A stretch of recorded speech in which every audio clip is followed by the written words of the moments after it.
Hi everybody, this is Kartik. I'm a student of Standard 9th and I am 13 years old. So this is my submission of Codebasics Resume Challenge 7, which is Telangana Growth Analysis. So in this project we have to get insights of growth in Telangana state and present it to the Telangana government. So let's get started. So let's get the overview of the content. So first of all, we will gonna see the we will gonna see the overview of the project. Then we will gonna get onto the primary questions. After that, we will gonna discuss about the suggestions or the insights for Telangana state.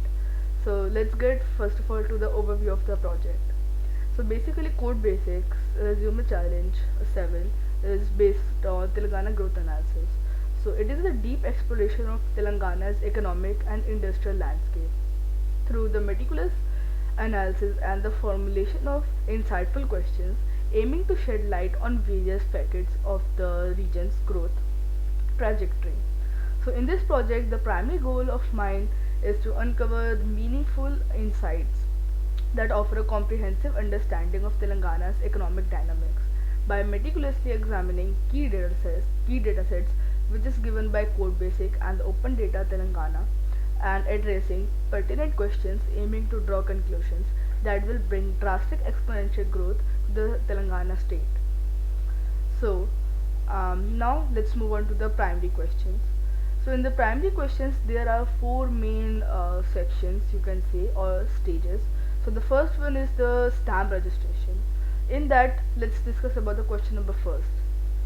So the question number first says that how does the revenue generated from document registration in Telangana state varies across districts.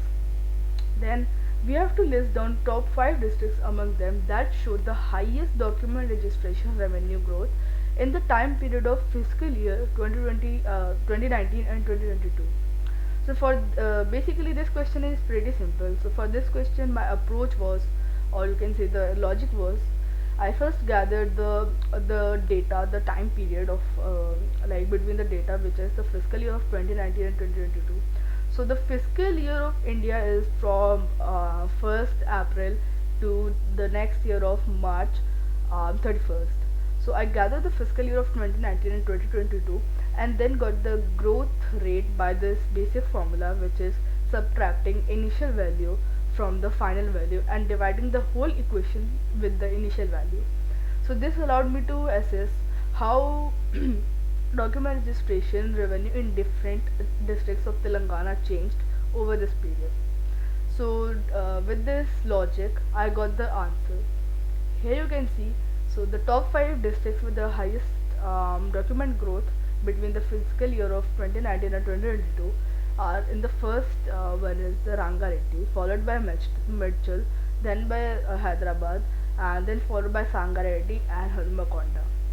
So the Rangareddy is on the first with more than 14 billion revenue generated, then followed by Medchal, which is more than 11 billion, then Hyderabad, which is more than 5 billion, then Sangareddy, which is more than 3 billion, and Hanmakonda with more than 1 billion.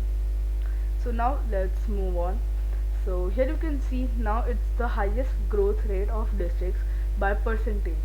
So in this, Mulugu is on the top with 170.94%, then Adilabad with 122.84%, then Karimang Nagar with 92.75%, then Mancherial which is 91.75%, and followed by Medchal.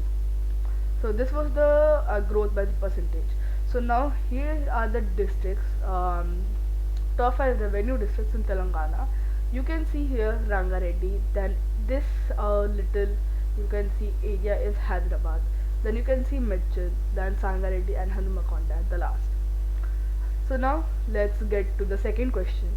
So in the second question it says how does the revenue generated from document registration compare to the revenue generated from e-stamp challans across the district. And we have to list down top 5 districts among them where e-stamp revenue contributes significantly more to the revenue than the documents in the fiscal year of 2022. So the question says in the fiscal year of 2022, we have to list down where the e-stamp revenue contributes significantly more than the document register revenue. So the approach or the logic I used in this analysis is I integrated data format dates, then isolate fiscal year of 2020 data. Then I calculated revenue from document registration and the e-stamps, finding the difference. Then I also compute the percentage difference to identify the top 5 districts among them where e-stamp revenue exceeds document revenue in both absolute and percentage terms by using this formula. So this formula is kind of simple, or you can say it's the middle of simple and the difficult. So the formula says it's e-stamp revenue subtracted, like the document revenue subtracted from the e-stamp revenue. This whole equation is divided by the e-stamp revenue plus the document revenue, and to get the percentage we multiplied it by 100. So that was the formula that I used. So now let's get to the answer. So here you can see document revenue versus e-stamp revenue during the fiscal year of 2020. Here you can see on the first is the Rangareddy, and you can see two bars here. So here is the index of the two bars. The red one indicates the document revenue and the yellow one indicates the e-stamps revenue.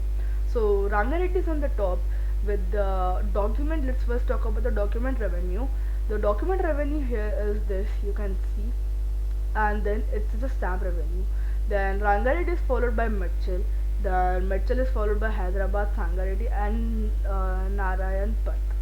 Okay, so this was the question number 2. Let's get to the question number 3. So what question number 3 says is is there any alteration of e-stamp challan count and document registration count pattern since the implementation of e-stamp challan? So if so, what suggestions would you propose to the government? So for this, the logic was pretty simple. I have created a line graph using the Plotty Express to compare document registrations and e-stamp challans over the time. Then the data is pre-processed by me by converting date columns and grouping by year and the month. It was pretty simple. Then the resulting graph helps stakeholders visually understand the trends in these counts over different years. So for this, I created a Plotty Express, which is a live interaction plot. So for this, I can't show the picture here, so I have created the website for this. So this is the link, you can click on this, so it will gonna redirect us to the page. So and this was the question number 3rd.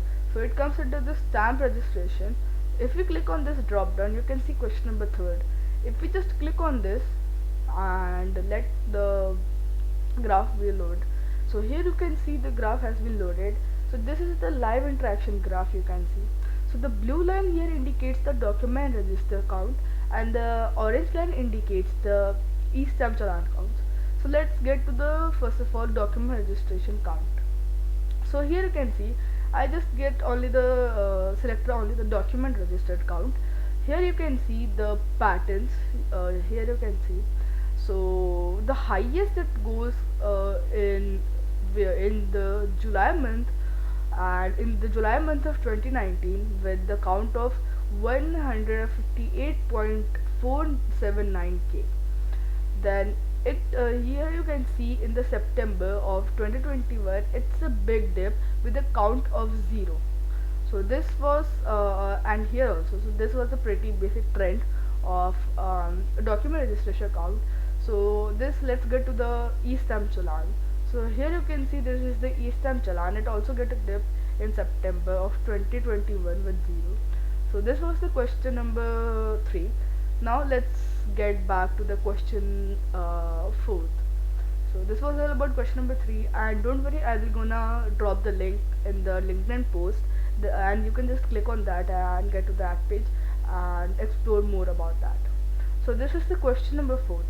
So let's see what this question number 4th says. The question number 4th says that we have to categorize districts in 3 segments based on their stamp registration revenue generation during the fiscal year of 2021 and 2022. So basically the 3 segments, the question says according to the stamp registration revenue generation. So the 3 segments are basically the high one, the low one, and the medium one. So the logic I used behind this, I used quartiles to categorize districts into three segments based on their stamp registration revenue generation during the fiscal year of 2021 and 2022 as the question says. So the formula applied was if a district's revenue was less than I'm sorry, if the district revenue is less than or equal to the 33rd percentile, it was categorized as low. Then in the second one, if the revenue was different between the 33rd and the 66th percentile, was categorized and categorized as medium, and the remaining are categorized as high. So this approach provides a straightforward and intuitive method of segmenting districts based on their revenue performance. So okay, that was the logic that I used behind this question. So let's move on to the answer that I got. I'm sorry. So let's move on to the answer. So here you can see, let's first talk about the revenue category of high. So in the high there are four districts. The first one is Rangareddy, followed by Merchant, followed by Hyderabad and the Sangareddy. These are the document registration revenue and the category you can see. So this was all about the revenue category of high. So let's get to the revenue category of medium. So here you can see these districts are come under the category of medium, having you can see having between the 33rd and the 66th percentile. So it comes under medium. So you can have a look. You can pause the video and have a look on this. So I will gonna move on to the low. So in the low one you can see these are the districts with the low one. Okay, so that's about the question number 4. Let's get to the graphs for better visualization. I'm really sorry for that again. So here you can see the Telangana districts categorized by stamp registration revenue. So I created a map book here. You can see I plotted every district over here and also with the category they are in. So let's see, the green one are the low ones. So you can see, first of all, let's have a look on the Adilabad. So it's come under low, and I mentioned between below it that it comes under low. Then the green one all comes under low. Then the yellow one comes under medium, and the red one comes under high.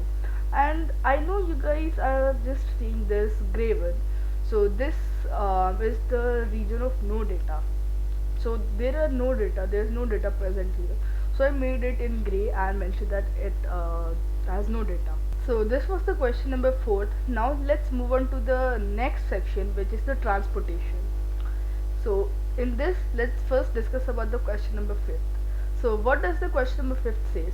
So basically question number 5 says that we have to investigate whether there is any correlation between the vehicle sales and the specific months of seasons in different districts. So are there any months or seasons that consistently show higher or lower sales rate, and if yes, what could be the driving factors? So we have to only consider the fuel type categories only. So that was a great thing that made our efforts a lot easier. So then let's now discuss about the approach of mine that I used in this question. So I first of all categorized districts into segments based on stamp registration revenue, then generated in the fiscal year of 2021 and 2022 as the question says, as the fiscal year of 2021-2022.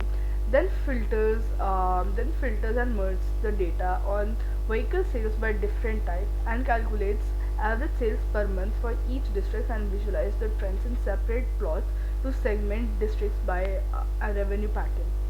So this was the approach. Now let me click on this link and it will gonna redirect to the website that I have built for showing the answers of some questions. So here you can see, so this is the question number 5. It comes in the transportation section.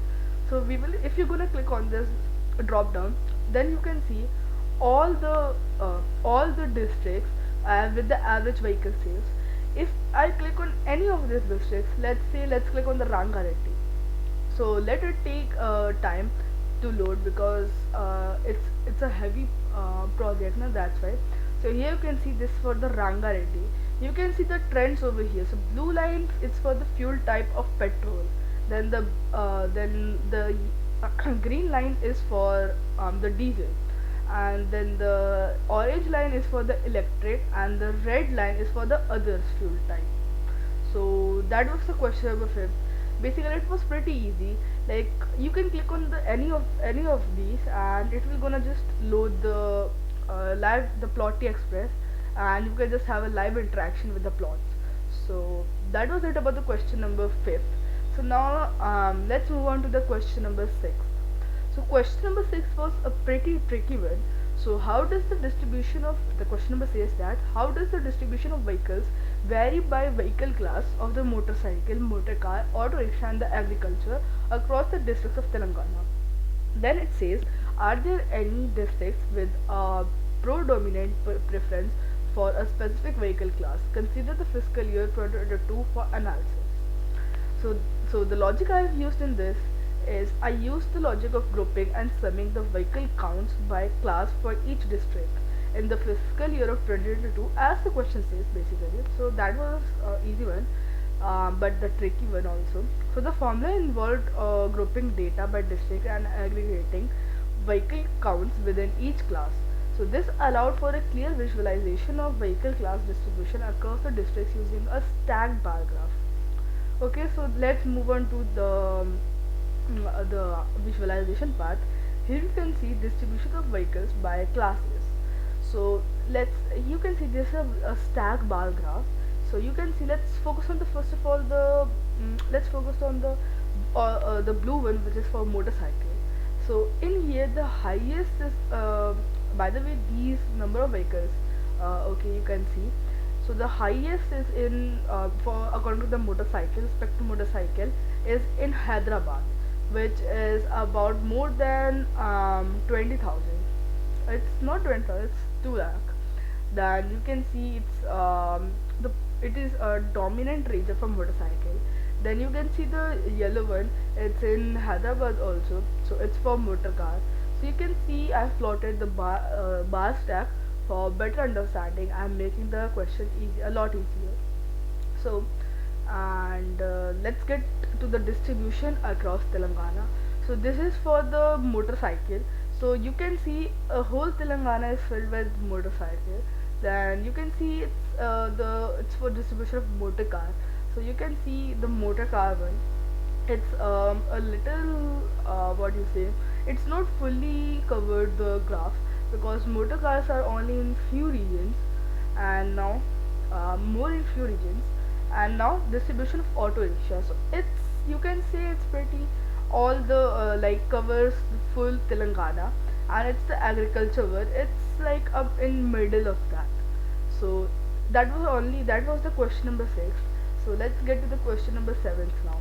So in this question it says that we have to list down the top 3 and bottom 3 districts that have shown the highest and lowest vehicle sales growth during the fiscal year of 2022 compared to the fiscal year of 2021. Then we have to consider and compare categories of only petrol, diesel and electric. So the approach I used here is getting the vehicle sales growth in fiscal year 2022 versus fiscal year 2021 by the fuel types mentioned here for different districts. So I calculated the growth by using a very simple growth rate formula, which is fiscal year of 2022 sales minus the 2021 sales. So then I identified top 3 districts with the highest and lowest growth for each fuel type to reveal regional trends. So let's get to the graphs one. So here you can see this is for the fuel type of this is the top 3 districts with the fuel type of petrol. You can see the first one is Rangareddy with 16,085, and what does the question says? It's in the crores. Okay, then the Hyderabad with 2,349, then Medchil, followed by Medchil, which is you can see the value. Then the bottom 3 districts in petrol, which is Warangal with minus 16,331, then Nizamabad with minus 16,297, followed by Mahabudanagar, which is minus 11,000, more than 11,000. Then it's for the diesels, which is the dominant here is which what is this? It's Karim Nagar. It's pretty hard to pronounce the state's name, and followed by Rangareddy and the Sangareddy. Then the the bottom three districts are Warangal, then Nalgonda, then Mahabudnagar. Okay, it's again pretty hard to pronounce, but yeah. So now it is for the electric. So you can see Hyderabad is on the top, followed by Rangareddy and Machal. Then the bottom top three districts, bottom three districts are what is this? It's Vanaparthi, then Jogulamba, Gadwil. Okay, it's pretty hard to pronounce, and followed by this one. Okay, so this is for the electric. So this is all about the transportation section. Let's move on to the TSI pass, my bad. So basically the full form of the TSI pass is Telangana State Industrial Project Approval and Self-Certification System. So in this it covers from question number 8 to question number 12. So now let's see what question number 8 says. So question number 8 says that we have to list down the top 5 sectors that have witnessed the most significant investments in fiscal year of 2022.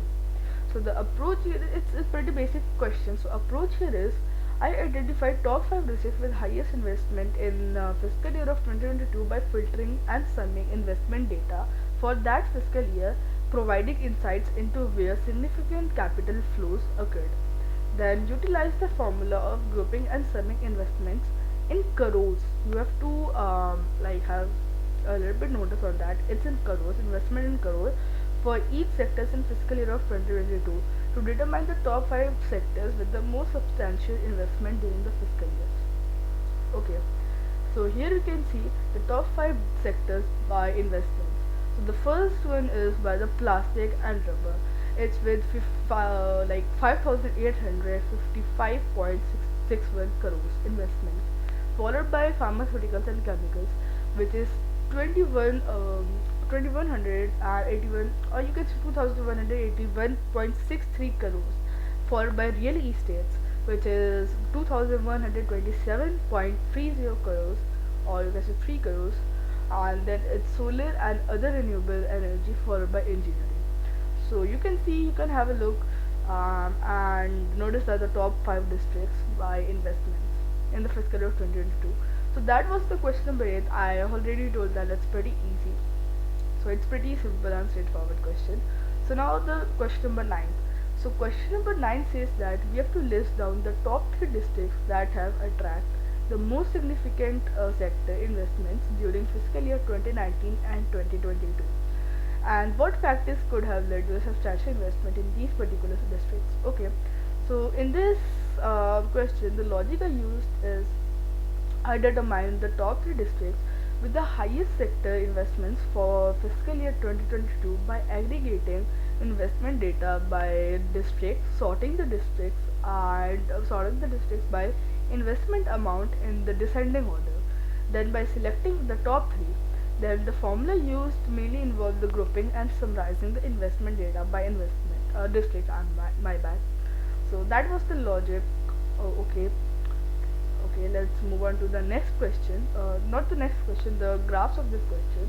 So here you can see, or you can see the answer of this question. So the top 3 districts with the highest sector investments is in Rangareddy with 42,706.33. It's 42,706.33 crores investment. Then it's all in investments in crores. And the Sangareddy with 12,366.76 crores, followed by Mitchell. So that was the question number 9. Let's move on to the question number 10. So question number 10 says that, is there any relationship between district investments, vehicle sales and stamp revenue within the same district with the between fiscal year 2021 and 2022. So the explanation of this, or the logic that I used in this analysis, I focused on 3 selected districts, which is Rangareddy, Sangareddy, Mitchell, from the question number 9. And okay, question number 9, the top 3 districts, I just selected those districts during the fiscal year of 2021 and 2022. Then the key financial metrics I calculated and compared for these districts are the total district investment, total transport sales, and the total document revenue. The formula I used in this calculation was the total district investment, which is the investment is equal to the the TIR pass, the TSI pass, the filter with I just filter the investment. Basically, in this data set, I filter the investment in crores dot sum, and I did the multiplication with 100,000. Then the second one is total transport sales with the same thing, but in the transport filtered I use fuel type of petrol, diesel, electric, and others, and sum all them and multiplied by 100. Then the third formula is total document revenue, which is the stamp filter of document registered revenue, and I just sum that and divided it by 1,000. Okay, so that was the question number 10 explanation. So this is the aggregated values for selected districts of financial year 2021 and 2022. Here you can see the amounts is in log scale. It's all in crores and in log scale. So you can see the Rangareddy Sangareddy merchant with 3 bars. So the blue one is for the investments, the orange one is for the transport sales, and the green one is for the document revenue. So Rangareddy has the most in all of three. So it's in the top. You can see, and followed by Sangareddy and merchant. You can pause here and get the values, exact values. So this was the question number 10. So let's get to the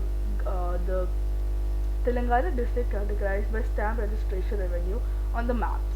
So here you can see the selected the selected districts. So here you can see it's the Rangareddy is here, Medchur, and followed by Sangareddy. So that was it. So now let's move on to question number 11. So what does question number 11 says that are there any particular sectors that have shown substantial investment in multiple districts between fiscal year 2021 and 2022. So here you can see this is the graph for question number 11, investment in sectors by district between fiscal year 2021 and 2022. So here you can see on the y-axis there are the names of the districts, and on the x-axis the sectors. So here you can see this is a bubble chart. So in this index you can see the smallest one, like this one, indicates that the investment is in the investment is 0, not like this. These are the these one, the investment is 0. Then here you can see a little bit bigger, like this one. So this one indicates that the investment in let's say this one indicates that in Kamareddy the investment in pharmaceutical is 400 crores. Then the next one is a little lighter bubble. So you can see, let's take this one, it's Nalgonda, and the investment in pharmaceutical again is 800 crores. And let's see the next one is this one with a skinish color of bubble. So it's in Madchal, indicates that the pharmaceutical has the investment of 1600 crores. Then darker one, as you can see, it's in Sangareddy and says that the investment in pharmaceutical is 2000 crores. So this is the basic graph. Don't worry, I will gonna provide this graph, actually the whole Jupyter notebook, and in the LinkedIn post I will upload this Jupyter notebook to GitHub and provide the link in the LinkedIn post. So okay, let's get back to the presentation. So this was question number 11. Let's now get back to question number 12. So that all about question number 11. So in question number 12 you can see, can we identify any seasonal patterns of cyclicity in the investment trends for specific sectors? So for this, the goal is to examine and display monthly investment patterns for different sectors.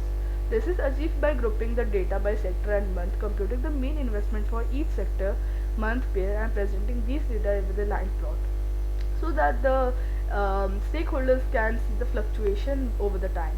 So for this, again I have to click on this link, that it will again gonna redirect us to the page that I have created. So this question is from the TSI pass. So let's click on this drop down. These are all the sectors and with the investments in crores.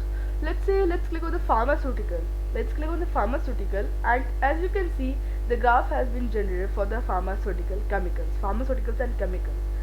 On the x-axis there is the average investment in crores, and on the I'm my bad, on the y-axis the average investment in crores, and x-axis is the month.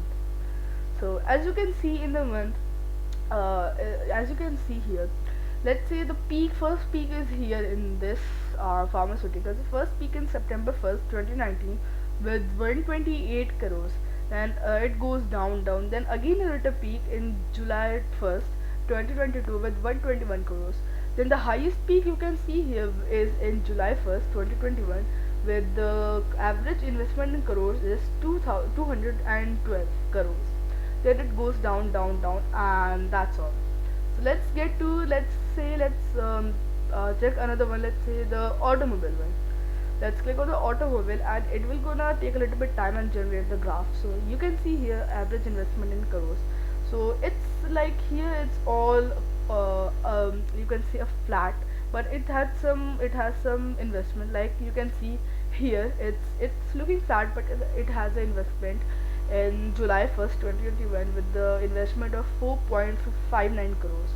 So same there, you can see a little peak here with May 1 2022 with average investment of 50 crores. Then a great peak here in January 1st of 2023 with the investment of 1254 crores, and it goes down.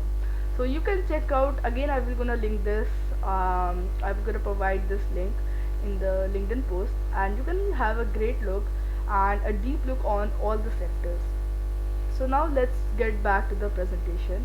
So now this one, now let's discuss about the top 5 insights and recommendations to Telangana government for sustained growth in the next upcoming 5 years. So these are the suggestions from me.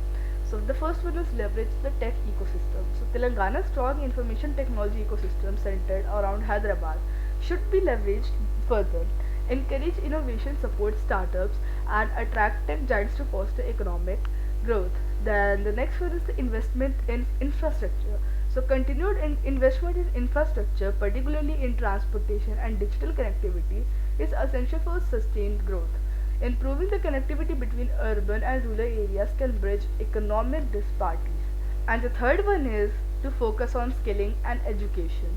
Prioritize skill development and education to ensure a skilled workforce that can meet the evolving demands of industries. Strengthening vocalization training and STEM education can be beneficial. So now these are some extra suggestions from me, like promote e-stamp awareness, streamline e-stamp processes, legal work frame, enhance the document registration procedures. Now the main thing is I would like to thank Telangana government and Codebasic team for providing us this opportunity and letting us improve our skills and providing us a data set to help Telangana government to grow. So that's all. Thank you everybody. Bye bye.